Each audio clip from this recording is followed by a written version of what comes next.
পরবর্তী এবার প্রথম পরিচ্ছেদে তৃতীয় অংশ। সন্ন্যাসীর কঠিন নিয়ম, গৃহস্থদের নিয়ম ও গিরিশ। সন্ন্যাসীরা নির্জলা একাদশী, সন্ন্যাসী যদি ভোগ রাখে তাহলেই হয় কামিনী কাঞ্চনের ভোগ, যেমন থুতু ফেলে আবার থুতু খাওয়া, টাকা কড়ি, মান সম্ভ্রাম, ইন্দ্রিয় সুখ, এই সব ভোগ। সন্ন্যাসী ভক্ত স্ত্রীলোকের সঙ্গে বসা বা আলাপ করাও ভালো নয়, নিজেরও ক্ষতি হয় আর অন্য লোকেরও ক্ষতি। অন্য লোকের শিক্ষা হয় না, লোক শিক্ষা হয় না। সন্ন্যাসীর দেহধারণ লোকশিক্ষার জন্য। মেয়েদের সঙ্গে বসা কি বেশিক্ষণ আলাপ, তাকেও রমণ বলছে।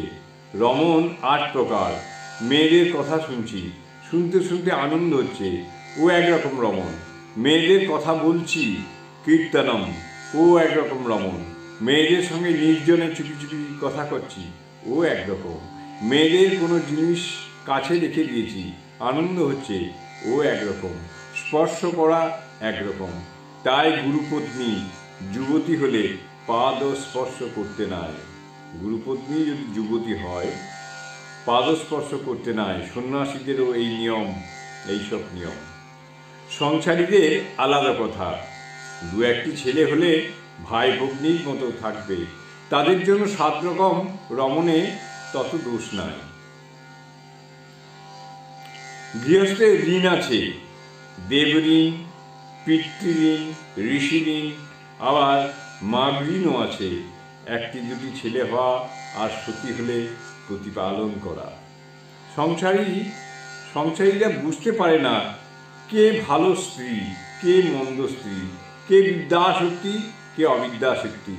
যে ভালো স্ত্রী বিদ্যাশক্তি তার কাম ক্রোধ এসব কম, ঘুম কম। স্বামীর মাথা ঠেলে দেয় যে বিদ্যাশক্তি, তার স্নেহ, দয়া, ভক্তি, লজ্জা এইসব থাকে। সে সকলেরই সেবা করে বাৎসল্যভাবে, আর স্বামীর যাতে ভগবানে ভক্তি হয় তার সাহায্য করে। বেশি খরচ করে না, পাছে স্বামীর বেশি খাটতে হয়, পাছে ঈশ্বর চিন্তার অবসর না হয়। আবার পুরুষ মেয়ের অন্য অন্য লক্ষণ আছে। খারাপ লক্ষণ: টেরা, চোখ কোটক, উন পাঁজর, বিড়াল চোখ, বাছুরে গলা, বাছুরে গাল।